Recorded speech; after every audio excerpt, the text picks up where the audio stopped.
Bom, estamos na Parashá Ki-Sá. Eu vou ler, na verdade, deixa eu ver aqui, vou ler aqui do site rabad.org o resumo, tá? E o resumo... Isso, mas eu vou ler primeiro o resumo para a gente ver o conteúdo dela toda, tá? Então, do site Rabad, o resumo da Parashá Ki-Sá é assim: a diversa e abrangente Parashá Ki-Sá começa com a ordem de Deus a Moshe para fazer um recenseamento, coletando uma contribuição igual de uma moeda de meio shekel de cada adulto do sexo masculino entre as idades de 20 e 60 anos. E estes lucros irão para o Mishkan, o tabernáculo. Deus descreve a Moshe o Kior, de cobre, o lavatório e a base, na qual os Kohanim santificarão suas mãos e pés antes de servirem no Mishkan. É também discutido o azeite para a unção, que seria usado para santificar os vários utensílios para uso normal. A isso segue-se a receita para o Ketoret, incenso aromático a ser queimado 2 vezes ao dia.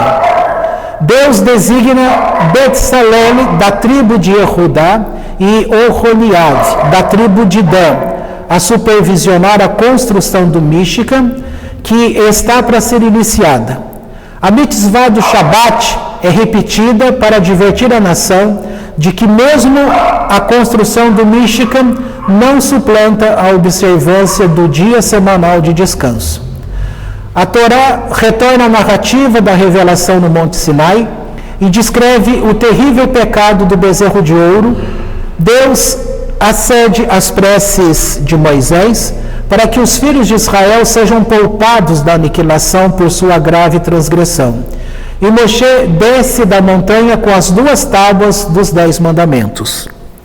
Ao testemunhar uma parcela da população dançando ao redor do bezerro de ouro, Moshe quebra as tábuas e queima o ídolo, iniciando o processo de arrependimento.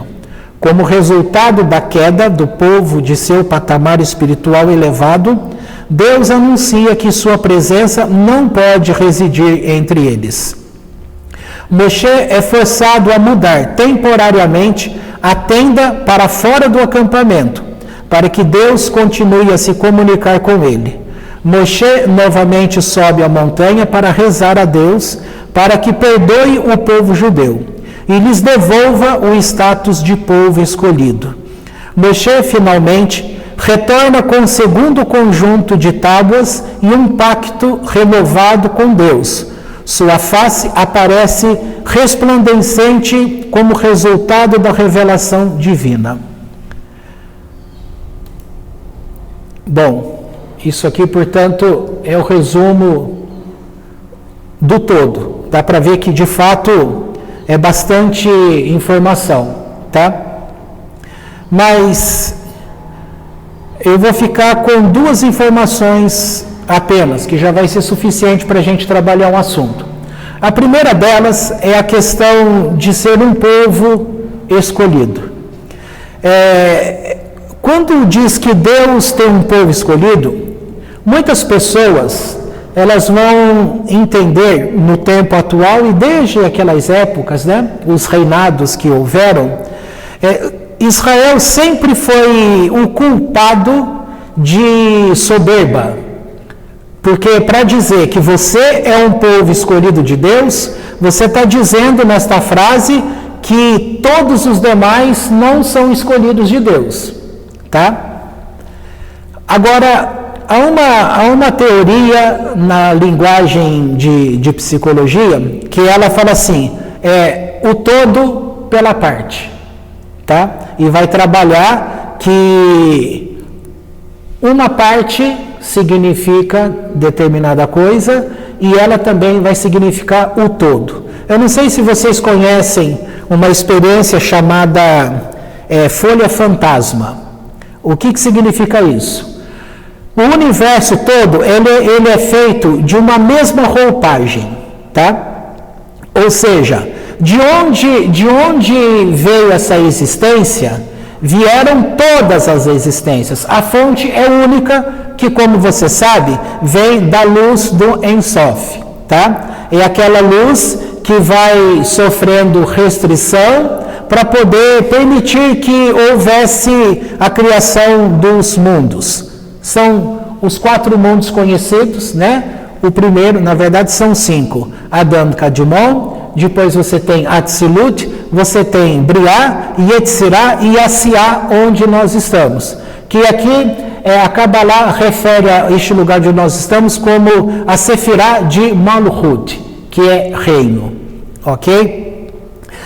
Com essa criação, antes de dar início a essa criação, a esse processo de Tzimtzum, que significa aquela restrição de luz, para que dê início a alguma coisa, você tem que ter um desejo. Falei disso semana passada. Esse desejo que o Eterno teve, é nesse ponto, quando não existia nada, que o Eterno Deus pensou em um povo.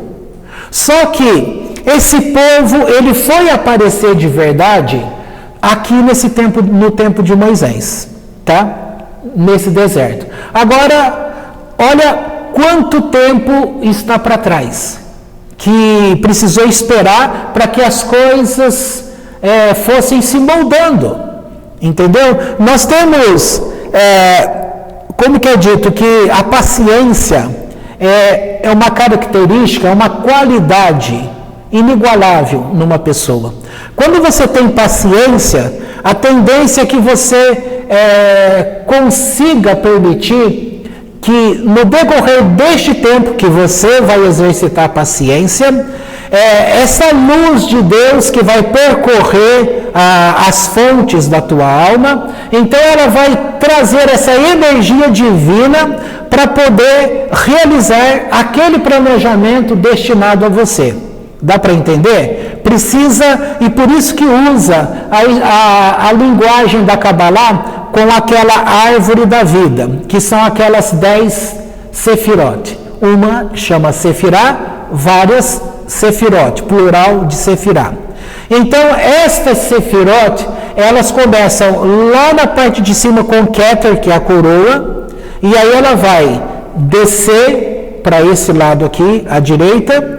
Você vai ter Chokhmah, depois aqui você vai ter Binah, depois você vai ter, na outra extrema direita, você vai ter Hesed, na esquerda você vai ter Gevurah. Aí vem o meio, você vai ter Tiferet. E aí você vem novamente para a direita, você vai ter Netzar. Aí você vai para a esquerda, vai ter Hod. Aí vem no meio, Yesod, e descendo, você vai ter Malchut. Então, esse é o fluxo da energia que desce. Simbolizando isso, na nossa personalidade, o processo é igual. Aí eu estava falando para você, da folha fantasma. O que é o experimento da folha fantasma? Assim como tudo é feito do mesmo material, todas as coisas. Se nós temos os átomos, os conglomerados que compõem aquilo que é o teu corpo, aquilo que é o teu ser, a tua existência, então o teu companheiro do lado, ele tem também um conglomerado, só que a forma dele vai ser diferente do seu. Por quê? Cada pessoa é única, tá certo? A mesma coisa com a expressão de consciência, ou a alma, tá certo? Outra coisa, a folha da planta, se você tira um pedacinho dela, e quando você tira uma fotografia daquela folha, na hora que você vê com um determinado instrumento, você não vai perceber aquela parte que foi tirada. A folha vai aparecer nessa fotografia como inteira, tá certo? Por quê? Porque o que você está vendo ali que complementou é a parte energética dela. Ou seja, a formologia dela, a forma dela energética, nós temos uma forma energética, tá? no seu corpo. Ela vai modular o seu corpo, onde ela vai passar informações, entendeu? Para coisas do teu corpo físico. As demais coisas é a mesma coisa. Tudo tem esta parte do fluxo de energia. Então, se você arranca um pedacinho, tá? O exemplo do nosso corpo físico, a neurologia, claro que ela vai falar da inervação. Quando você amputa um pé, por exemplo, a pessoa reclama lá que está sentindo dor no dedão. Mas que dedão, se ele não existe mais, o pé foi cortado? Como que ela sente a dor? Então, esta questão é que, se cortou aqui, o cérebro, ele continua com a estrutura completa. Então, aqui na cabeça, no comando, o pé existe. Então, a percepção de que alguma coisa está lá, uma formiga está andando sobre o peito do pé, vai registrar como verdade. Só que quem está do lado vai ver, mas escuta, você está louco, porque você não tem esse pé mais. É psicológico, vai falar para essa pessoa. Mas, na verdade, é que o pé, energeticamente falando, ele está ali. Entendeu? Então, toda essa energia que corre pelo corpo vai completar essa parte que está faltando. Porque para o corpo continua completo, mesmo que você tirou um pedaço. Deu para entender? Então, a folha fantasma tem vários exemplos disso. Se você estiver lendo algum texto ou pesquisando alguma coisa assim, quando você ouvir esse termo, agora você já sabe do que se trata. Então, isso vale para todas as coisas criadas. Agora, voltando àquele sentido que eu estava dizendo. Quando se relata, muito tempo lá na frente, que Deus escolheu um povo, antes dele escolher um povo, ele vai conversar com o representante de cada nação. Tá certo? É assim que funciona. Nos mundos espirituais, você vai ter um representante da natureza, você vai ter um anjo que ele representa a chuva, a tempestade, entendeu? A força das águas, essas coisas todas. Então, o que acontece? Para que um julgamento, igual nós temos visto aí, chove bastante, as águas sobem, forma aquele rio, vai arrastando casas, vai arrastando coisas. Você pensa assim, nossa, que injustiça que está acontecendo. Na verdade, não está acontecendo injustiça nenhuma. O que está acontecendo, na verdade, é justiça.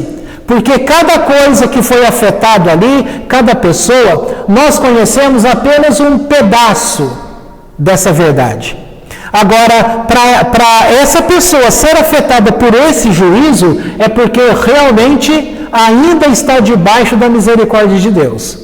As pessoas têm dificuldade para poder compreender isso, porque tudo que acontece com alguém, mesmo quem não tenha religião nenhuma, o normal é pensar assim, foi coisa boa, louvado seja Deus. Até quem nem fala sobre Deus. Mas aconteceu coisa ruim, porque comigo, Deus.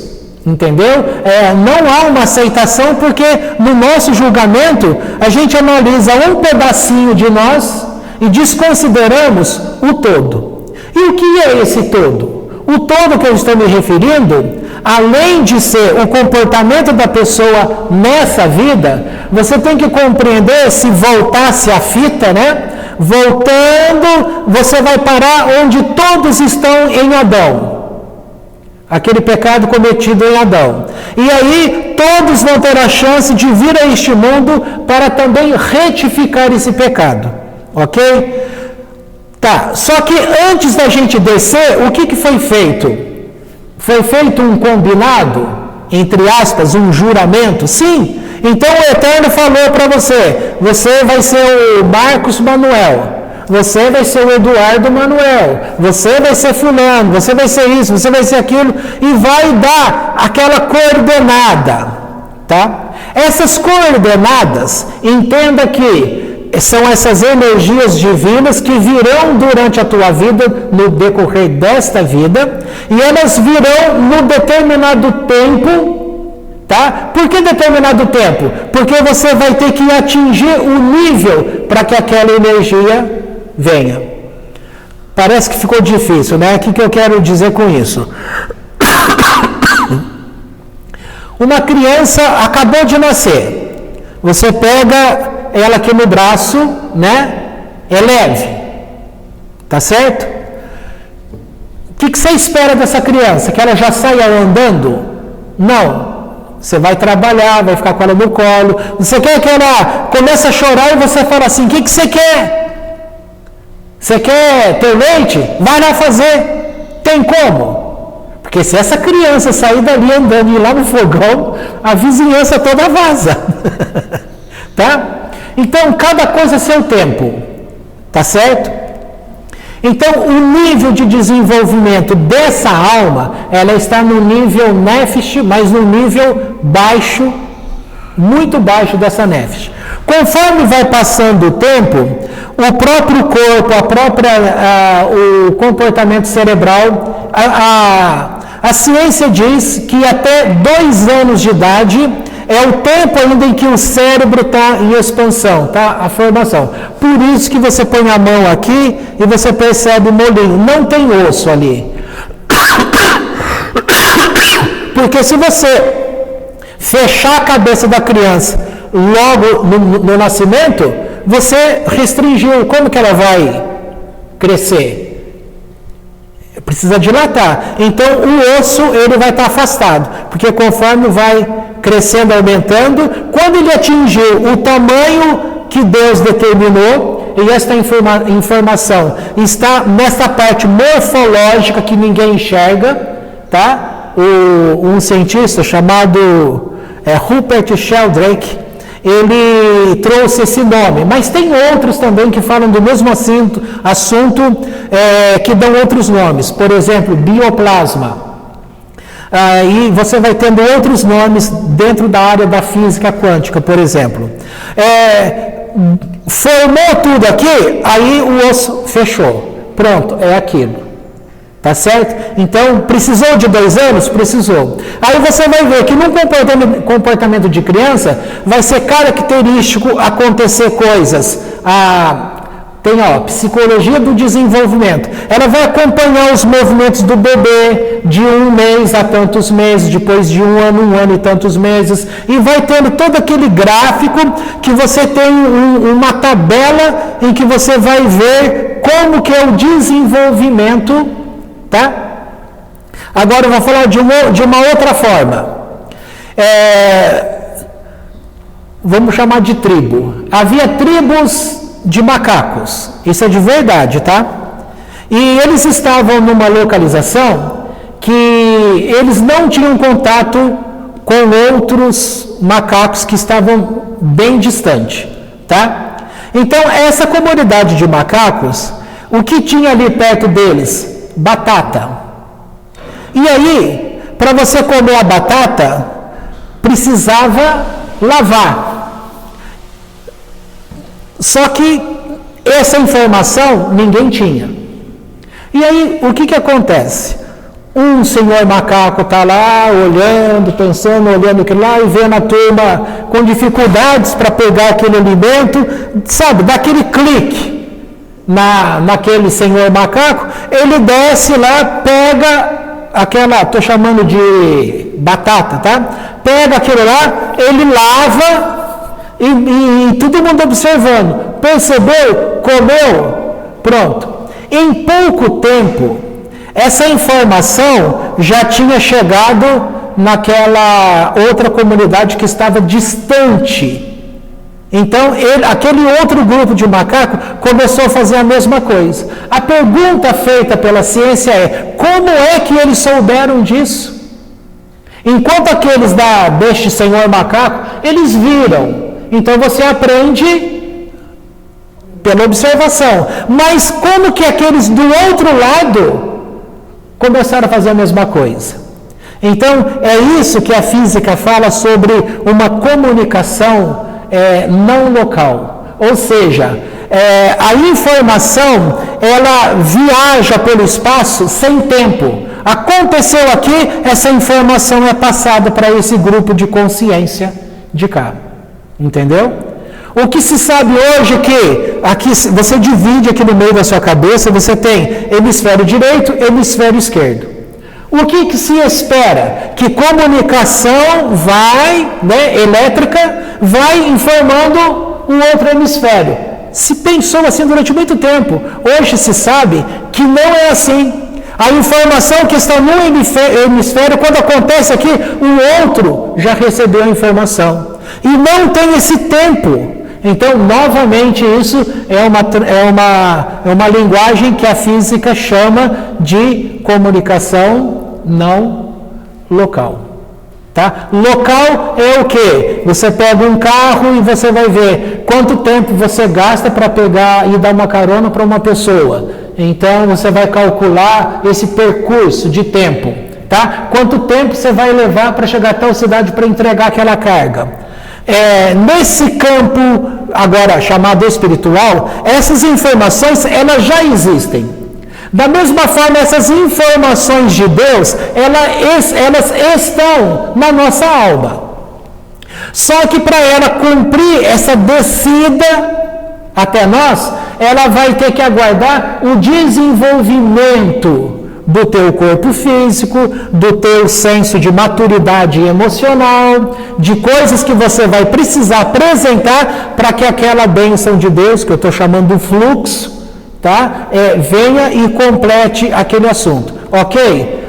Tudo assim fica bonitinho, de modo estático, parado. Então aquele planejamento lá na eternidade, você vai nascer na cidade de Campinas, no ano tal, não sei o que, vai te dar todo o governo, a informação, entendeu? Para você, estou falando. Aí você nasce aqui. No que você nasceu aqui, essa informação é perdida. Porque essa informação da alma, quando ela entra na mãe para poder penetrar como consciência do bebê, então vai ser aquele mesmo processo de contrição. Vai fazer assim. Por quê? Você tem uma alma que é grande, uma energia grande, que vai ficar confinada no corpo físico. Tá? E lembrando que o bebê ainda é pequenininho.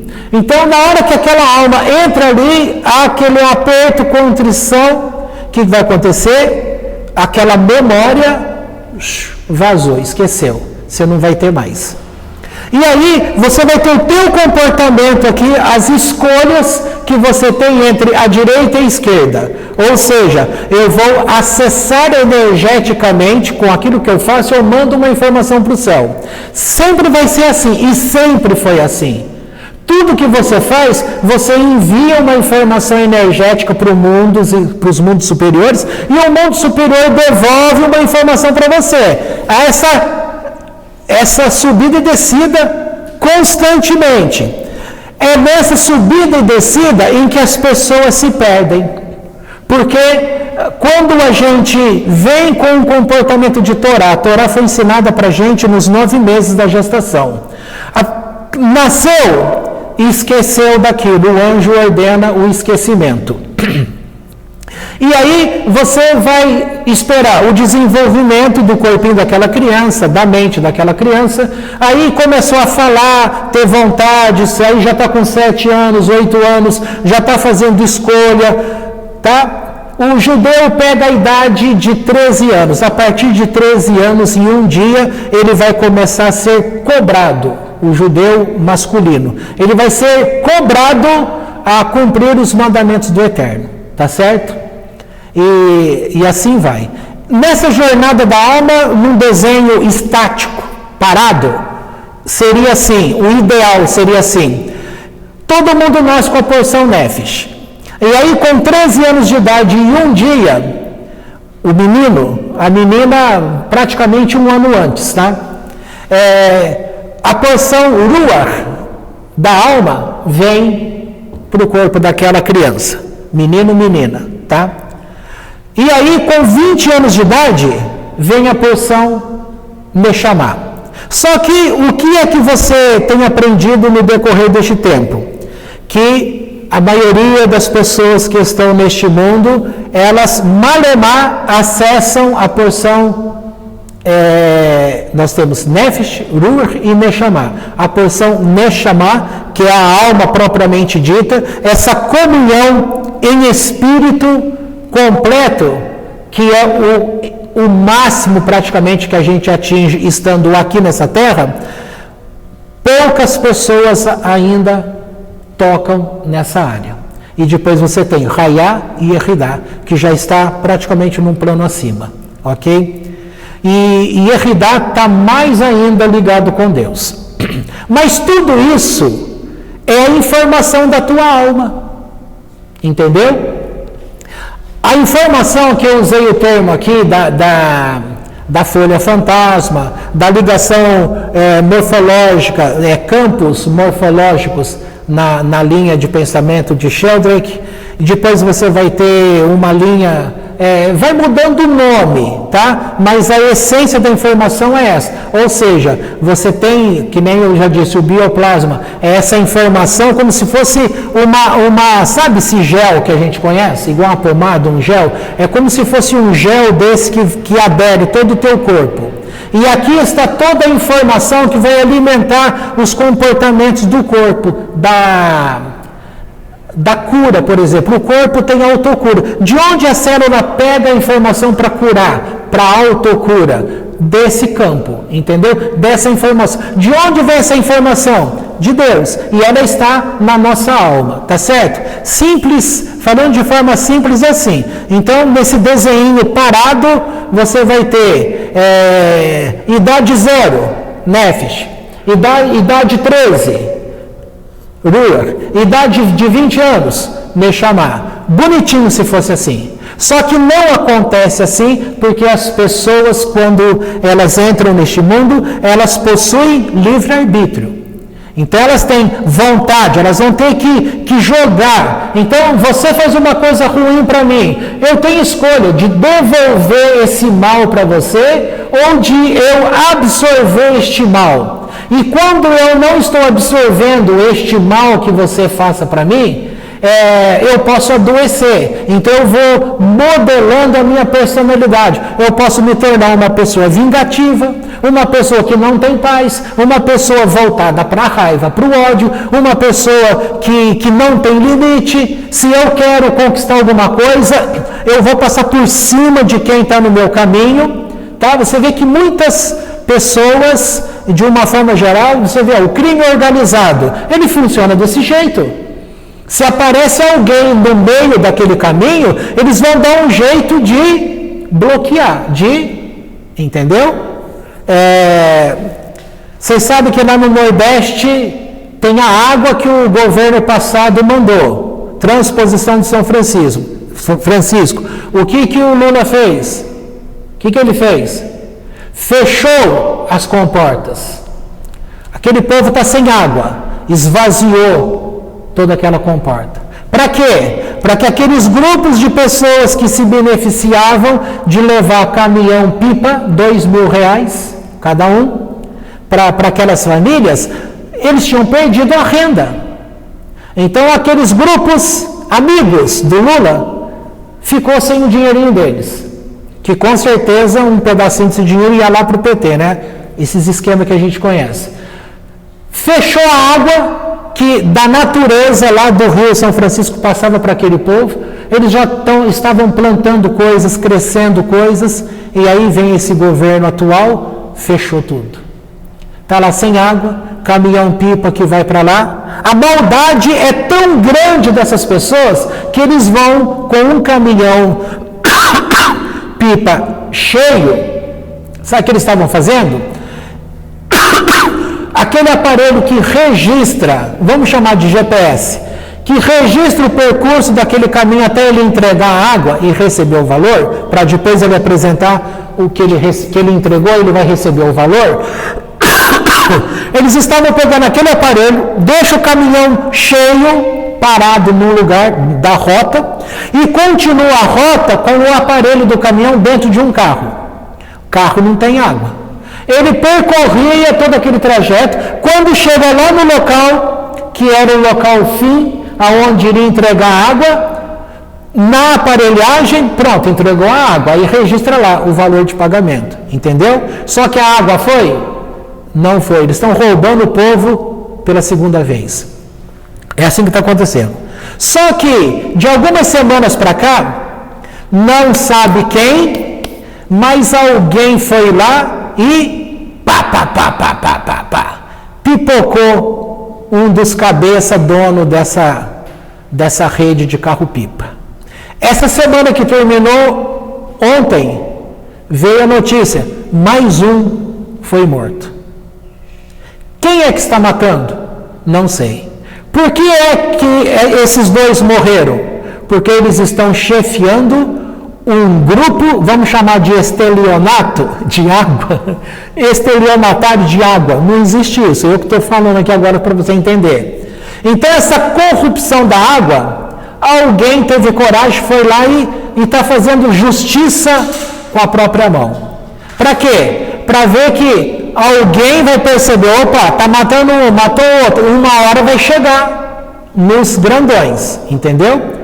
Então, provavelmente, essa água vai começar a entrar lá para eles de novo, tá certo? Então, isso não é um desenvolvimento de uma personalidade para a maldade. Essas pessoas escolheram fazer o mal. E elas começam a retribuir a maldade que elas lançaram.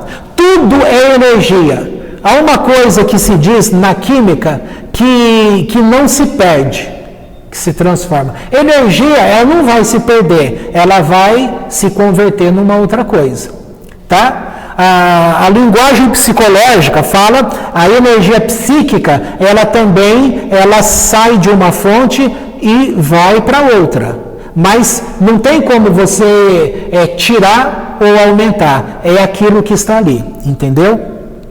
Conforme você aprende a relacionar com a situação, você está aprendendo a criar caminhos. Ou seja, aqui entra o campo das variadas religiões. Mas vamos pensar somente na religião, que nem é religião, o comportamento inicial de Deus. Nós temos lá no começo, quando só tem aquela luz, que eu disse para você. Para começar uma criação, alguém precisa ter o desejo, quem tem o poder de existência, que é Deus, ele precisou pensar, eu tenho o desejo de compartilhar, mas ele precisou criar um vaso capaz de receber aquela energia que ele quis compartilhar, entendeu? Então, este é chamado desejo de receber, ok? Dentro de nós, no tempo atual, nós ainda temos um desejo de receber. Mas se a gente receber e reter e ficar, então significa que a gente não vai ser boa coisa, tá? A boa coisa é quando você recebe para você também desejar. É aquele tal negócio, sabe os elos de uma corrente que é chamada corrente do bem? Então você recebe algo do bem, recebeu uma energia do bem, aí você vai transmitir aquilo para o outro. Às vezes esse outro que recebe, ele não é tanto do bem, mas ele fica tão emocionado com aquilo que ele recebeu, que ele vai deixar a maldade dele de lado e vai estender a mão para o bem. E vai ver, ele começa a gostar daquela nova energia que está chegando nele, aí ele transforma o comportamento dele. Então um criminoso, ele vai pensar, não quero matar ninguém mais. Antes eu pegava o revólver e apontava e matava um bicho, né? Por exemplo, me fizeram na época de criança um estilingue. Sempre falou estilingue aqui ou tinha outro nome? Não, na minha cidade também era assim. Eu vi os amiguinhos pegar aquele esticar e tá, tinha até mira, conseguia acertar o passarinho lá. Eu ficava morrendo de dó. Eu esticava aquele negócio, eu sempre errava. Por que será que eu sempre errava, né? Porque dentro de mim há uma vontade de não matar aquele bicho. Então, para não matar, eu preciso ser ruim de mira. Entendeu?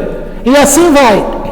E imagina aquele que estava acostumado a matar o passarinho. Vamos supor, hoje dirige uma ONG de proteção aos animais. Então você vê uma conversão, uma mudança naquela de direção.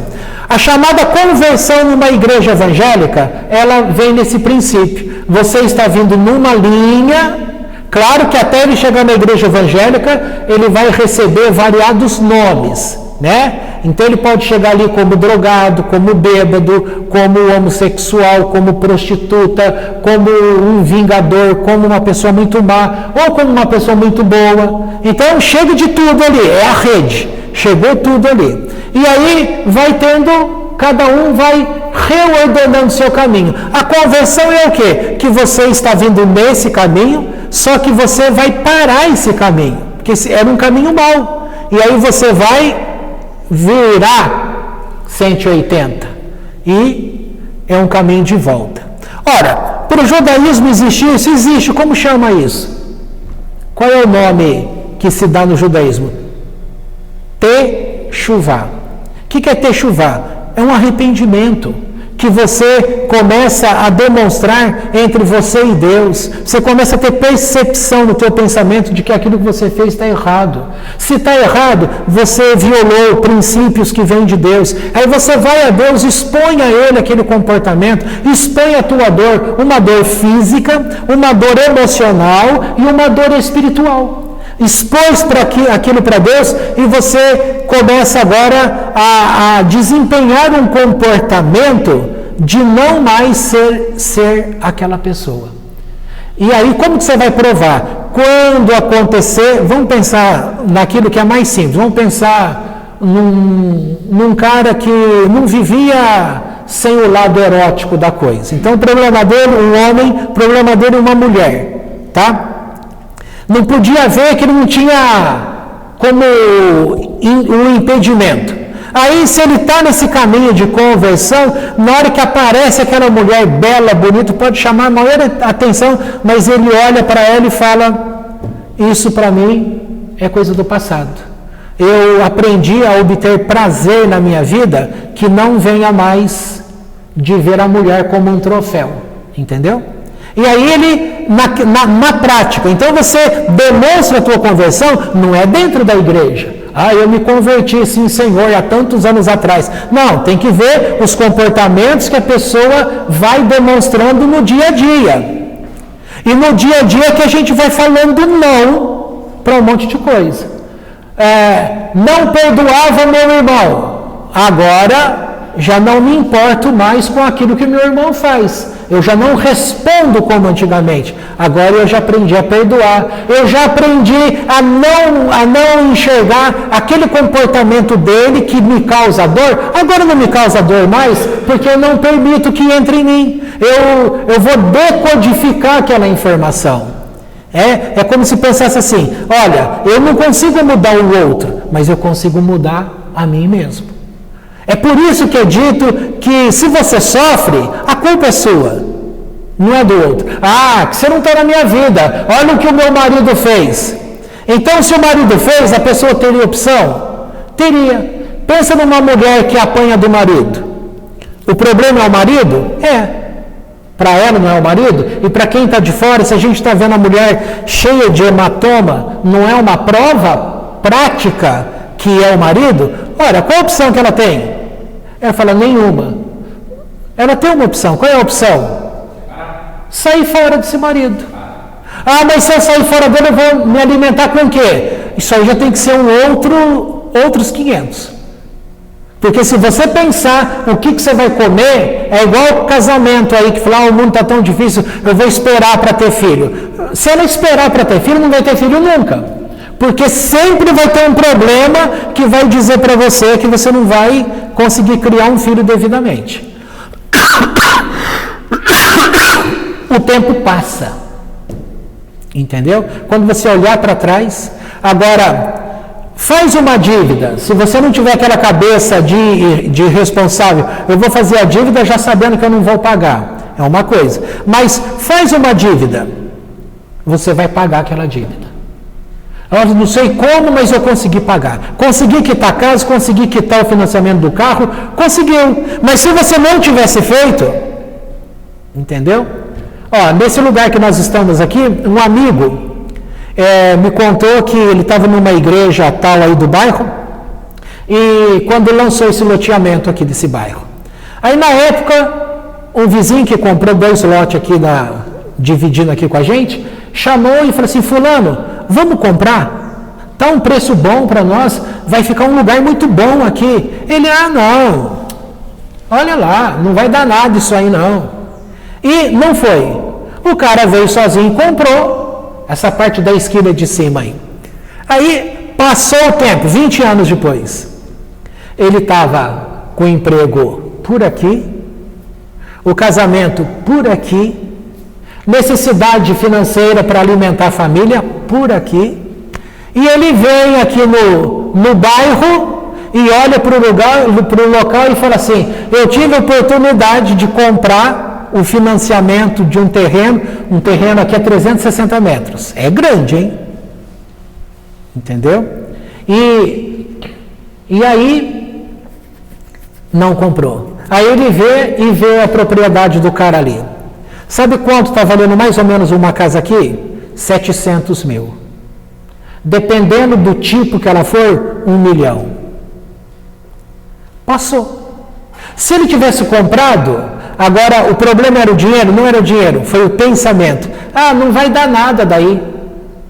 Mas olha o bairro que virou em Campinas. É alto padrão hoje. Não, nem tanto, né? Mas para a gente forçar a barra um pouco, é um bairro de alto padrão. Tá? Perdeu a oportunidade. De quem foi a culpa? Dele. Culpa de quem? Alguém o ameaçou? Não, é o próprio raciocínio dele. A própria ideia dele. Então aquela informação de Deus que estava vindo, descendo pela árvore da vida, vem descendo, chega num dado momento, fica bloqueado, não passa. Por quê? Porque a pessoa, ela está oferecendo esse aprisionamento, a energia não tem por onde passar. Deus está mandando, não chega até a pessoa. Por que não chega? Porque ela está bloqueando. Em que sentido? Com o próprio comportamento, com o jeito do pensamento, com o jeito de sua consciência, aí fica bloqueado, entendeu? Agora vamos voltar lá para o começo, rapidinho. Deus pensou, eu quero criar um povo que eu vou chamar de Israel. Alguém que esteja ligado diretamente comigo, ou seja, de consciência mãe para consciência filho. Está ligado, assim como você tem a ideia do cordão umbilical. Então, todos que nascem nessa terra, nascem com um cordão umbilical ligado com Deus. Só que a grande maioria corta, como os médicos cortam o cordão no nascimento de uma criança. Porque você não vai admitir, mas existe um cordão no sentido de alma, tá? Essa questão, a mãe sempre está ligada ao filho. Esse cordão, ele existe energeticamente falando. Tá? Esse é o motivo de que a mãe dá aquela sensação assim: nossa, alguma coisa está acontecendo de ruim com o meu filho ou com a minha filha. É esse cordão energético. Ela sabe, porque ela está ligada no espaço com você. Entendeu? E não tem deslocamento nessa informação. Aconteceu lá, ela está sentindo aqui imediatamente. É instantâneo. Tá certo? Aí Deus teve esse pensamento: eu vou ter esse povo Israel. Só que ele precisa ir nas nações. Para ir nas nações, eu disse que ele vai aonde? Conversar com o anjo responsável daquela nação. Tá? E aí ele vai a uma nação. Olha, uma nação hoje do Irã. Esse anjo que controla o Irã, ele é um anjo bom ou anjo ruim? O que você acha? Não precisa pensar muito, que está na cara isso. É mal. Por quê? Qual é a forma principal de ação deles? Grupos terroristas.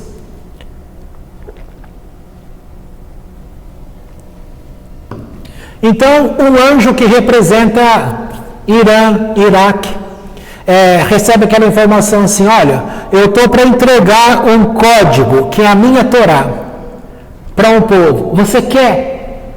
Aí o anjo vai perguntar: mas o que é isso? Olha, aqui está dizendo que você não deve ser terrorista. Não, mas se eu aceitar isso daí, o meu poder de influência sobre essa nação acabou. Eu vou perder a minha função de terrorista. Não quero. Aí ele passa para outro. Aí vai lá para tal nação. Você quer tal coisa? Mas o que é isso? Então vai sempre tocar na qualidade da ação daquele anjo que controla aquele povo. Ele vai falar: não, vai acabar a minha ação aí. Né? A minha ação energética de influência vai ser prejudicada. Não quero isso não. Né? É a mesma coisa. Quer que faça a transposição do Rio São Francisco para que todo nordestino tenha água?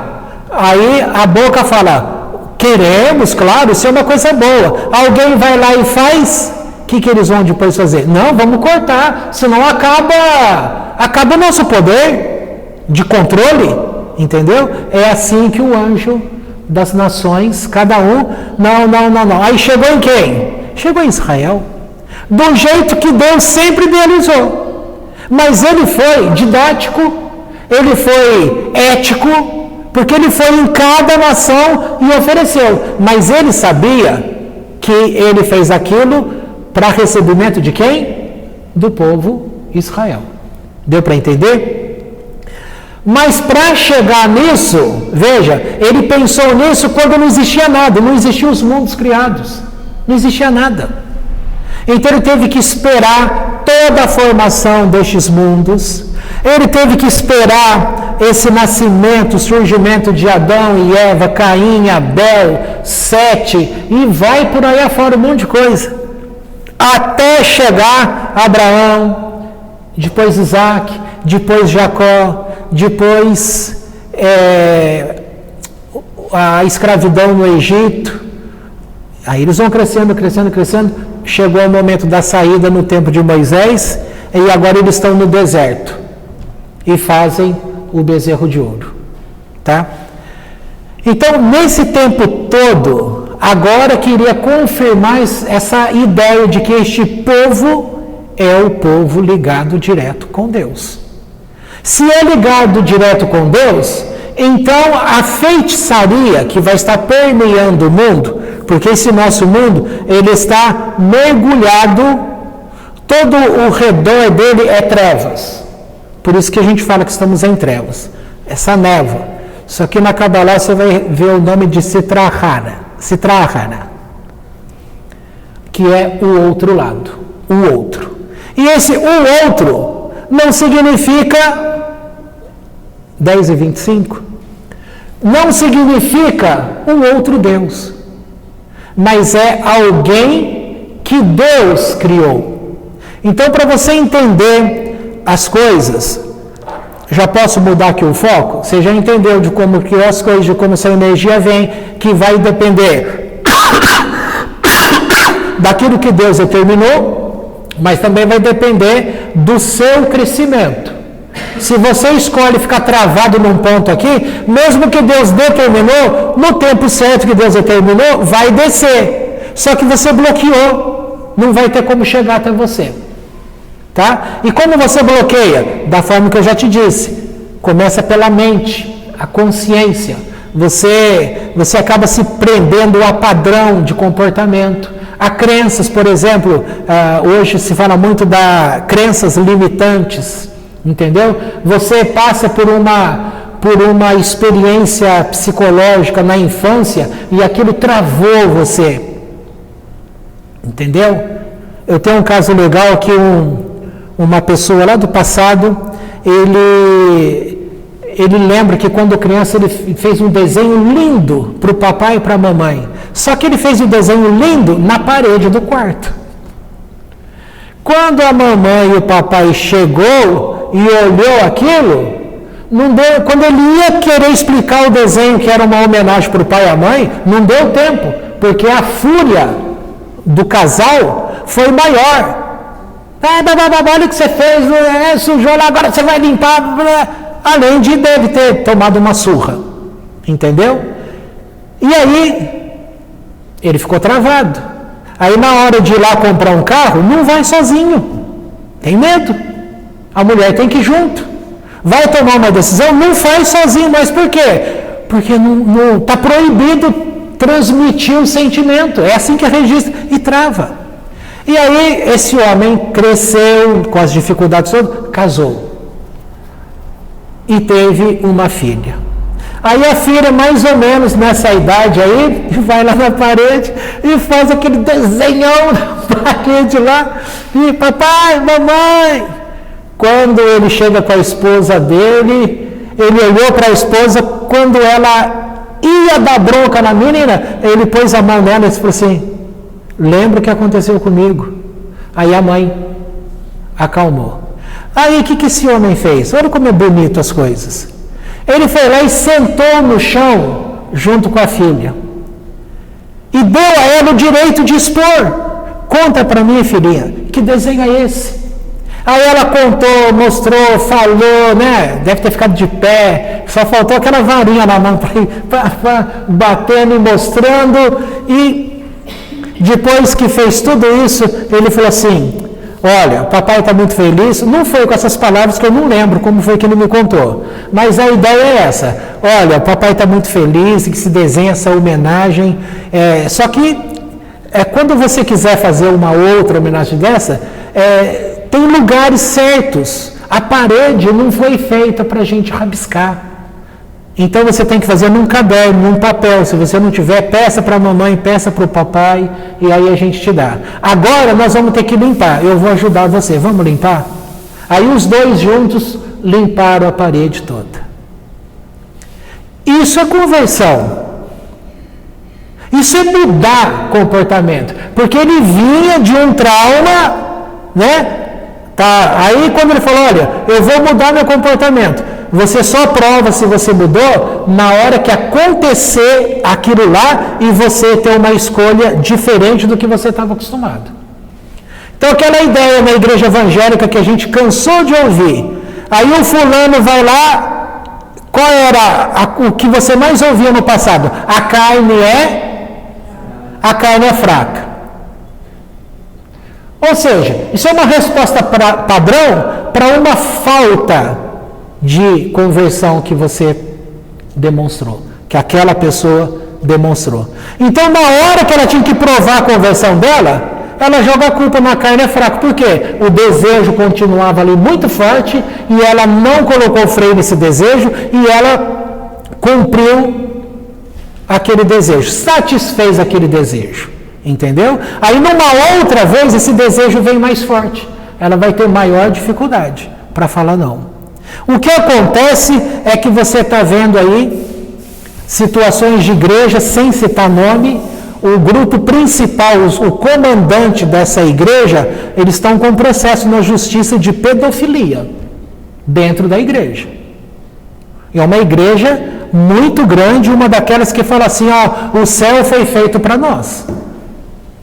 Agora, se você já sabe qual aí o problema é seu. Eu não falei nome, não adianta me perguntar depois.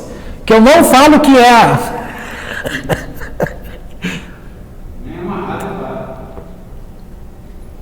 Por exemplo, você me deu um café frio. Tá certo ou tá errado? Não, você me deu café quente, mas eu demorei tanto para tomar que ficou frio. Você merece uma bronca? Não, você fez a tua parte, colocou quentinho aqui. Se eu demorei para tomar, a culpa é minha. Entendeu? Então, estes comportamentos, veja só, o que eu falei aqui desses exemplos, não parece, foi dentro de uma sessão de terapia. O que uma sessão de terapia tem a ver com a Torá? Tudo. Porque tudo que existe neste mundo é feito do planejamento energético de Deus. Então, e veja só, psiqueologia. Psique, alma. Logia, estudo. Estudo da alma. E aí, era um estudo da alma que quando você queria falar sobre Deus, não pode. Você não pode falar de Deus. Não pode interpretar isso, não pode ser aquilo, não pode. Então, quer dizer, é uma psicologia que ela vai ficar rebaixada a um sistema cerebral. Aí você vai estudar conceitos das linhas psicológicas voltadas para essa consciência dentro do cérebro. Agora, quando você aprende que a consciência ela está expandida, ou seja, ela está fora do cérebro, e é essa de fora que comanda o cérebro, e que comanda o corpo, e que é dono de tudo, é essa transformação que tem ocorrido nos nossos dias. Por isso que você tem ouvido falar tanto aí de linhas chamada holística, que considera o homem como um todo, e não em partes, como a medicina faz. O filho da dona Alice foi no médico, acho que foi na PUC. problema dele era no joelho.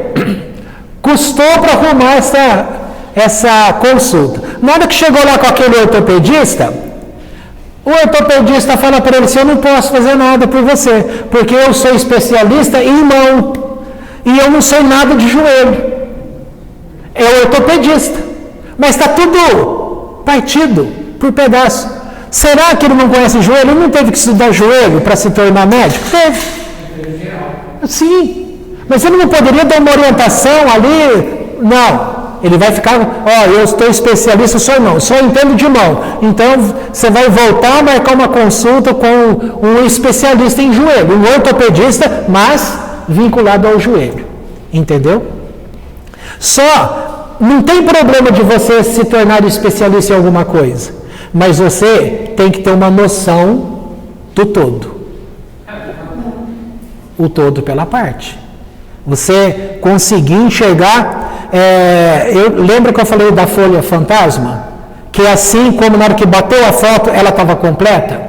Dentro de cada um de nós existe um pedacinho em nós que faz com que a gente compreenda todo o universo, porque nós somos parte disso tudo. Então há dentro de cada pessoa, isso é chamado microcosmo. Então, tudo que existe é o macrocosmo. Você está dentro do micro, mas dentro de você tem lá o conhecimento do todo. Entendeu? Por isso que nós entendemos e podemos compreender essa ligação com o todo. Só que como cada pessoa se especializou na sua individualidade, ela perde essa noção do todo. E ela vira uma coisa sozinha. Ela vai precisar de um amiguinho, de um coleguinha, de um professor, de um grupo, sempre vinculado a coisas, sendo que tudo isso já está dentro dela. Mas para eu aprender tal coisa eu também preciso com o professor? Sim, precisa. Mas tem aquele que vai com o professor já com a noção que todo conhecimento em potencial já está dentro dele. Ele vai precisar que alguém ensine, que vai despertar aquilo que está dentro de você, que você já sabe. Porque você vem de Deus. Deu para entender isso? Agora, transporta isso para o tempo em que a gente veio para a religião. Então, eu comecei lá no catolicismo. É a minha história. Fiz primeira comunhão. Mas como criança safadinha, lá no chamado grupo escolar, quando disseram que ia ter aula, a freira ia lá dar aula, né, e um padre ia dar aula pra gente, eu não sei de onde que eu peguei isso, que eu falei assim: eu sou crente. Aí eu consegui da diretoria o direito de, quando o padre ou a freira ia lá dar aula, eu ia lá para o pátio, ficava sozinho brincando lá. Mas era coisa de criança. Criança, eu não era crente, eu visto de alguém e sabia que se eu falasse que eu era crente, eu não podia ter aquele ensino, porque era uma outra religião. Aí eu queria ficar brincando lá sozinho, menos uma aula no dia. Aí o tempo passou, você era obrigado a fazer primeira comunhão. Então eu tenho a imagem na minha cabeça de entrar na igreja católica, aquela coisa toda. Mas depois eu também fui conhecer o espiritismo, Allan Kardec, o espiritismo de Umbanda, fui conhecer um monte de coisa, entendeu? E depois eu cheguei na igreja evangélica, isso no ano de 83. E fiz todo o percurso dentro da igreja evangélica e cheguei aqui, quando a gente abriu essa igreja em 97, agosto de 97, e em 2011, segundo o Eterno falou para a gente, sem que a gente soubesse, ele foi trabalhando essa nossa consciência de alma, de 2006 a 2011, para que a gente pudesse compreender o que era o judaísmo. E aí a gente compreendeu porque ele vem trabalhando o nosso entorno. Tá? A Torá trabalha o entorno da personalidade de toda pessoa. E assim, ela não manda você, faça isso. Por exemplo, Deus trabalha bondade e justiça numa pessoa. Então ele vai trabalhar essa bondade, essa justiça, através de vários mandamentos, atitudes que você tem, que sem que você saiba, está trabalhando vários aspectos da tua personalidade, que vai chegar naquele padrão de justiça, naquele padrão de bondade, naquele padrão de amor, entendeu? E aí, quando a gente chega nesse padrão que a gente entendeu, olha, Deus está nos chamando para o judaísmo. Aí a gente vai e começa a aprender e de repente a gente percebe o quê? Não dá para voltar mais. Porque começa a fazer assim, ó. Não dá mais. O judaísmo pega aqui e o cristianismo vai para lá. Já não vai dar certo. Entendeu? Agora, por que a gente conseguiu chegar até aqui? Por causa disso tudo que eu estou te dizendo. A informação está dentro de nós. O eterno Deus sabe quem são aquelas pessoas que pertencem ao judaísmo. Por exemplo, nós podemos ter a nossa raiz de alma judaica. Nós estávamos dentro da igreja evangélica, mas com uma alma judaica. Então, nós teríamos que crescer até um ponto para ele poder falar, agora você entendeu a tua origem. A gente vai para o lado de retorno. Nós vamos retornar ao eterno. Agora, compreendendo nos preceitos e tal. Agora, para a gente compreender as coisas, a gente sempre achou assim. Tem gente que fala assim, o judaísmo, vamos colocar agora como certo ou errado. Não que seja certo ou errado, só para você entender. Vamos chamar o judaísmo de certo. Se ele é certo, todas as outras estão errado. Como que você conseguiu ter acesso a Deus no lugar errado? Se Deus está manifestando a sua presença no lugar errado, você vai continuar chamando esse lugar de errado? Não dá. Como que você pode falar que Deus não está ali? Por exemplo, você tem uma umbanda. Fala, Deus não, tecnicamente falando, como que a tua consciência humana, usei o termo consciência humana, ela vai considerar que uma pessoa dentro está recebendo uma entidade lá na umbanda. Como que você vai falar que Deus está ali? Mas se essa pessoa está tendo contato com Deus, experiência com Deus, nós podemos falar, Deus o alcançou, está com ele ali naquele lugar. Então veja o conceito. O que é lugar certo e lugar errado? Não existe lugar certo e lugar errado. Porque tudo que existe está em Deus. É o comportamento, a forma como as coisas foram se desenvolvendo ou aperfeiçoando e criando formas. E nestas formas nós desenvolvemos uma capacidade de julgar sem Deus. De julgar não como Deus. E a gente olha e, segundo a nossa ótica, a gente fala, Deus está aqui, Deus não está aqui. Deus está aqui, Deus não está aqui. E aí o cristão fala, Deus está aqui. Tá? É uma doutrina. Ok? Agora, se é uma doutrina formada em Jesus, a pergunta é, Jesus, tecnicamente falando, ele era o quê? Judeu. Se ele era judeu, e você vê texto no Novo Testamento, que ele conversava com os rabinos, e tem um texto que fala que ele até deu aula para os rabinos com 12 anos de idade. Então, se ele fez isso, qual era o conhecimento dele? De Torá. Entende? Como que, com a morte dele, o que surgiu depois dele que vira a religião cristã, que é católico e evangélico, como que desviou daquele conhecimento judaico que ele tinha? Como que desviou? Por que eu estou falando desviou? Porque a criação que Deus ensina para o povo, que a Torá, ela vem de Deus, ela é escrita por Deus. É como se você vai lá na loja, você não compra um livro, tá? Então Moisés recebeu o livro para transmitir ao povo. Aquilo não é dele, foi transmitido por Deus. E quem transmitiu é o dono. Então, quem transmite naquele livro as letrinhas, ele transmitiu o que estava dentro dele. Está ali em folhas. Se você tem esse livro na tua casa, esse livro é seu, mas a transmissão daquele livro é sua? Não. O livro é seu, você pode ter comprado ou você recebeu de presente. Mas o que está dentro dele, o livro é seu, está na tua estante. Mas o que está ali dentro não é seu. Porque é algo que foi transmitido, continua ligado ao autor. A Torá foi transmitida, ela continua ligada ao autor, que é Deus. Mas ele fala, vocês não vão alterar nada que está aqui. Não vai nem alterar para colocar e nem alterar retirando. Então, muitos textos, a igreja, ela alterou.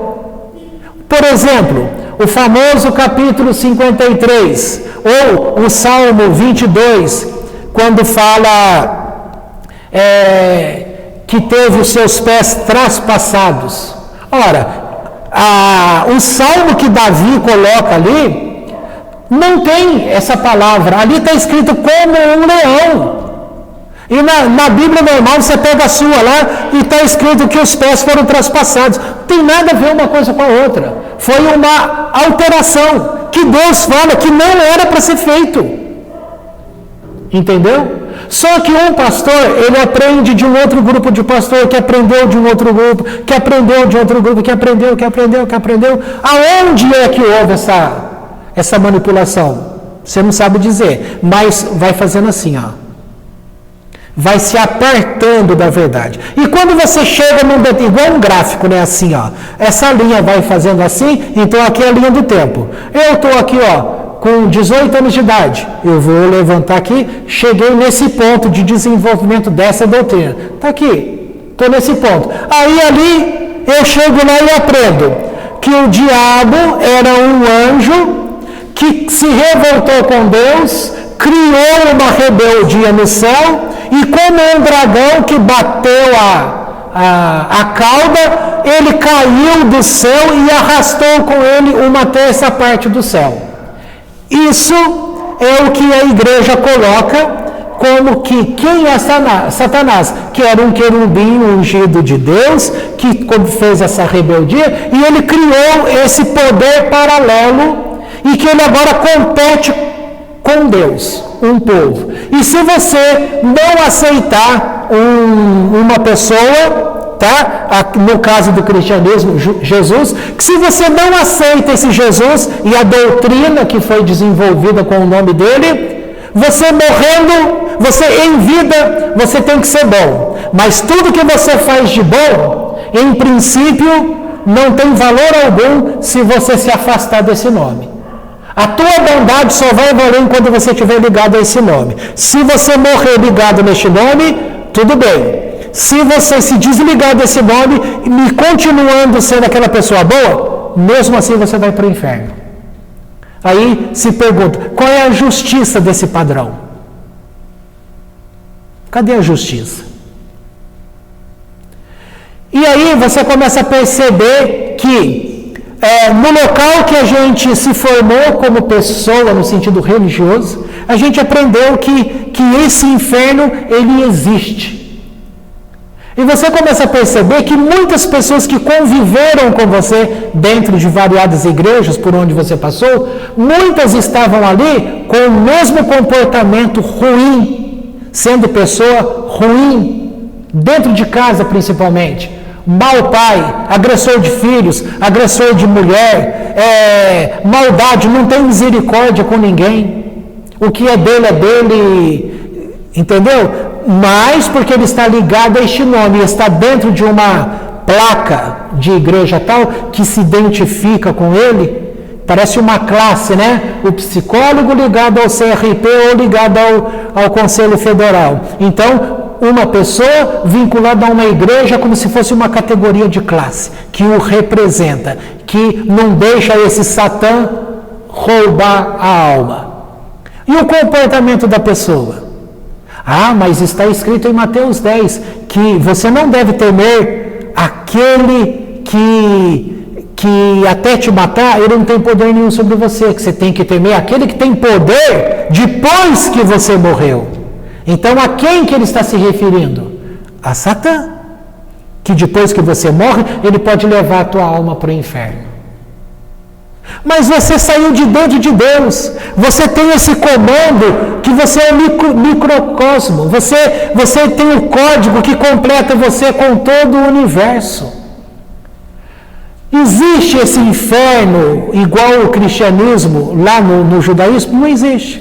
Porque o inferno no judaísmo é um local que você tem que apresentar um mínimo de mérito para entrar nele e ficar nele até 12 meses, até um ano no máximo. E quem não tem mérito para entrar nele? Ele vai passar por outros processos, ele pode ser julgado de ter a alma dele ficando presa aqui nesse mundo que a gente está. Por exemplo, tem situações que é relatado em livros que falam, olha, a alma de fulano ficou aprisionada aqui por 15 anos. Então tem que vencer esses 15 anos, aí se ela, nessa punição, ela adquiriu condições para passar pelo inferno, aí esse inferno vai ser uma coisa boa para ela. Por quê? Vai dar recursos para que ela pague um pouco do que tem que pagar para alcançar um outro nível no desenvolvimento da alma. Entendeu? Mas nós aprendemos que você tem que estar ligado a uma pessoa, a uma igreja, e que não interessa muito o teu comportamento.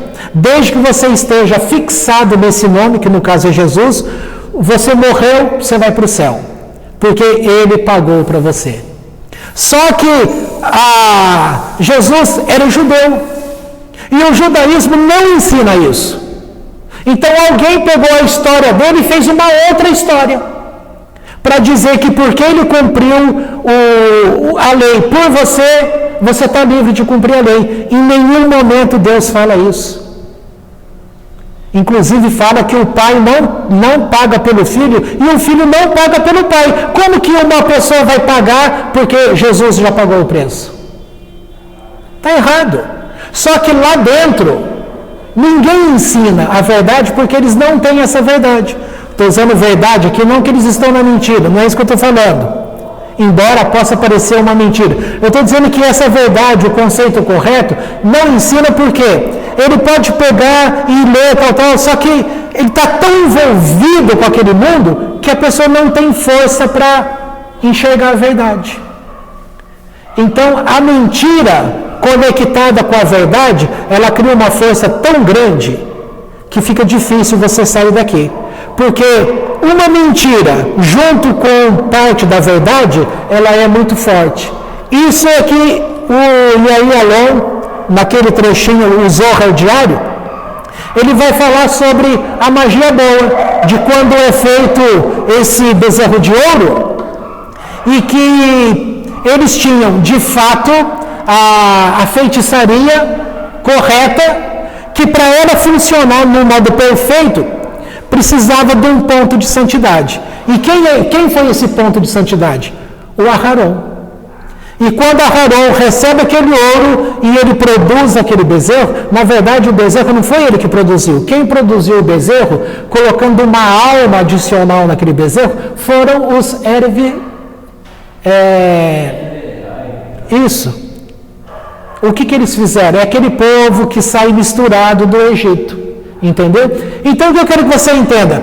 Tudo está misturado. Deus sempre lidou com um povo misturado. Então, não tem essa coisa aqui no mundo de Deus falar, esse aqui está certinho comigo, esse aqui está errado. Mesmo no judaísmo, você tem aqueles que estão puros só com a Torá, mas Deus manteve a porta aberta. Vocês devem receber os Gerim. Ou seja, Ger é os das nações, tá? Para que eles possam também entrar por esta porta. Foi o que nós fizemos. Nós entramos pela porta para nos tornarmos Benei Noach, cumpridores das 7 leis universais de Noé. Entendeu? Isso nos une ao judaísmo único. voltados para Deus. Mas a gente saiu de uma igreja. Agora, aquela doutrina precisa sair de você. Você não pode entender mais Jesus, você deve entender com respeito. Porque você não pode negar a tua história. Nós fomos abençoados demais em nome de Jesus. Entendeu? Agora você vai entender, porque eu lembro quando a gente passou para o lado de cá, a minha irmã falou assim, perguntando para a Lu, então quer dizer que esse tempo todo vocês estavam na mentira? Claro que não. Falou, mas como não? Se você descobre que isso aqui não é a verdade, então é a mentira. E como que vocês estavam esse tempo todo na mentira? E como que você vai falar que nesse tempo todo Deus falou com você? Deus falou no meio da mentira? Vê como o negócio vai entrelaçando e vai complicando as coisas. E eu estou tentando tirar essas voltas todas para você entender que Deus sempre viu tudo misturado. Sempre esteve misturado. O povo de Israel, quando saiu do Egito, vieram os misturados, os infiltrados. Tá? Mas quando você vai conhecer a verdade, ela está na tua alma que está ligada com Ele. Quando você começa a ter um nível de desenvolvimento, você foi recebendo conhecimentos da alma. É o fluxo de energia que vai descendo. Chega um ponto que Deus fala, agora, mesmo nesse ponto que você estava, você conseguiu crescer e desenvolver.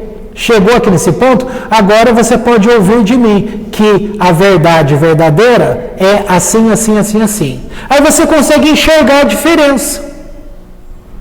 Porque para o cristão, a luta dele é contra as potestades. Eles não aceitam que a luta do homem é contra ele próprio, como Deus me ensinou em 97. Porque se a tua luta é contra você mesmo, não é contra Satã. E a doutrina é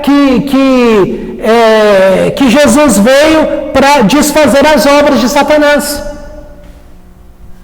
E como que você vai conviver com as obras de Satanás?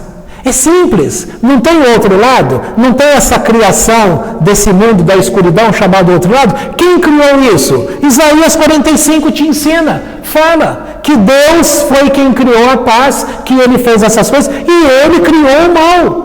Então Ele encabeçou o anjo, que tem um nome, para encabeçar esse mal. E esse mal ele vai fazer o quê? Ele vai trabalhar no teu direito de escolha. Então, se você abre mão de fazer o bem e começa a fazer o mal, ele vai instigar você cada vez mais a fazer o mal. E quanto mais você vai se aliando ao mal, você vai se afastando do bom. Você vai desempenhando uma personalidade que vai estar voltada para essas coisas. A tua aparência pode ser de coisa muito bonitinha, boa, mas a tua essência se tornou algo vinculado aos demônios. Demônios existem? Existem. Eles fazem o mal? Sim. Mas o que também existem é que pessoas que viveram associadas a estes demônios aqui em terra, quando morreram, elas foram dominadas por estes a quem ela serviu. Ele se tornou o senhor dela depois da morte. Tem como ela voltar para o padrão antigo? Tem, ainda tem, mas vai precisar de que alguém tenha esse contato com essa pessoa, sabendo o que está acontecendo e oferecer para Deus um estudo de Torá, para que essa luz gerada para Deus, ele jogue lá para aquela pessoa e ela vai tendo nível de crescimento para poder sair daquela treva. Entendeu? Então, quer dizer, nunca houve esse poder paralelo, nunca houve esse ser que domina tudo em detrimento de Deus. Ao contrário, ele só pode fazer aquilo que Deus determinou. Não existe nada que seja contrária a esta vontade perfeita de Deus. Não existe. Mas nós fomos ensinados que Satã está comparado a Deus, pau a pau. E que ele comanda um reino, e ele vai fazer com essas almas que vieram de Deus, Deus é o Pai. Então ele é um ladrão de almas. E Deus vai permitir que seja roubado assim, de boa? Nunca permitiu. Por isso que Deus sempre vai ter um bom conselho para você através de uma música, através de um livro, através até de uma novela, de um filme, de um colega, às vezes através até de um inimigo, como Bilão estava como inimigo de Israel, mas ele acabou profetizando o bem, porque Deus coloca a palavra. É assim que você tem que entender a grandiosidade de Deus. O cristianismo, ele diminuiu Deus a um Deus humano. Jesus é um Deus humano. Ele pegou a enormidade de Deus e restringiu para uma pessoa. E o judaísmo é o contrário. Ele sai da pessoa e vai para a enormidade daquilo que é Deus. E esse é o problema. Quem sai da igreja cristã, vem para o judaísmo, ele vai ter que começar a aprender esse jogo de ideia. Porque enquanto você viver aprendendo o judaísmo, mas com aqueles conceitos velhos, você está entre caminhos. Você não está crescendo nem no judaísmo e nem mais no cristianismo. Entendeu? Os demônios continuam os mesmos. Mas aí o jeito de você lidar com eles agora é de uma forma diferente. Tá certo? Eu sei que eu falei demais, mas tá bom, parei de falar agora, ó.